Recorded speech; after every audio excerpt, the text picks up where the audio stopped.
দেৱ আহিছে মৰতলৈ বৈকুণ্ঠৰ ভাগৱত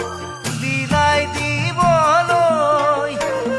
চকুৰি ভকতে ভকতি কৰিছে শংকৰ গুৰুৰ চৰণ চুবলৈ কি ঐ